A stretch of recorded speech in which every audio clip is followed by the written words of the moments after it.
Hello everyone! Ayan, isang magandang buhay na naman sa ating lahat. And for today's video ay tara at samahan niyo po ako magluto nitong ating isa na naman and syempre napaka-healthy ulam. For today's video, walang iba kundi itong ating ginataang munggo with kalabasa, okra, sitaw at malunggay. So ayan na nga sa ating kawali, magpainit tayo at maglagay tayong konting cooking oil and then maggisa na tayo nitong ating bawang at sibuyas. And then halu-haluin lang po natin yan. And then isunod na rin po natin dyan yung ating kamatis. Ayan, tapos maglagay na tayo ng konting asin para may lasa na yung ating mga sangkap.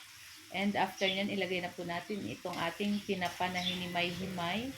So, tinanggal lang natin yung ulo and yung tinik para hindi na natin makain yung mga tinik-tinik.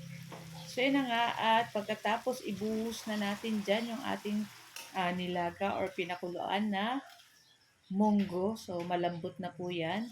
And after, naglagay din tayo ng enough na tubig para medyo may sabaw-sabaw po yung ating munggo. And then, ilagay na rin natin itong ating mga kalabasa, sitaw, at okra. O, diba? Napakasarap po nito. And, syempre, masarap po itong i-partner sa pritong isda. So, meron din tayong pritong galunggong. Ayan. Tapos, ayan, naglagay tayo ng pamintang durog and 1/4 cube para sa ating pangpalasa. Tapos, hintayin lang nating maluto yung ating mga kalabasa, sitaw, okra dyan.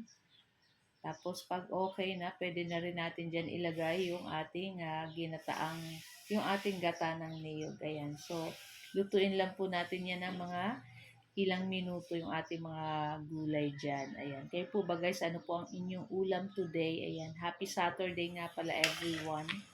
So na nga at kumukulo na to at malambot na rin yung ating mga gulay dyan. So pwede na nating ilagay yung ating pinakaunang gata ng niyog. Ayan. Sobrang sarap nito guys. Tapos ayan na after po nitong ating gata ng niyog, last nating ilalagay yung ating malunggay para mas masarap at mas masustansya itong ating gulay. So, yan na nga at kumukulo na, ihulog na natin dyan yung ating malunggay na kinuha pa natin sa ating kapitbahay. Charot.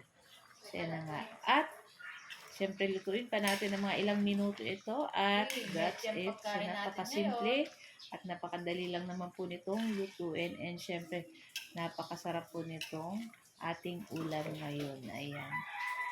So guys, ayan at ito lang po ang ating video today at sana po ay nag-enjoy kayo and kung bago pa lang po kayo sa aming page, huwag niyo po sanang kalimutan mag-like at mag-follow para palagi po kayong updated sa aming mga bagong video na i-upload and huwag niyo na rin guys kalimutan mag-subscribe sa aming YouTube channel, Mamshi and Trisans. So guys, ayan, ito lang ang ating video today and thank you so much everyone. Ayan. Huwag niyo po sanang kalimutan mag-like, comment, at pa-share po ng ating video. Thank you for watching. Bye! Ciao!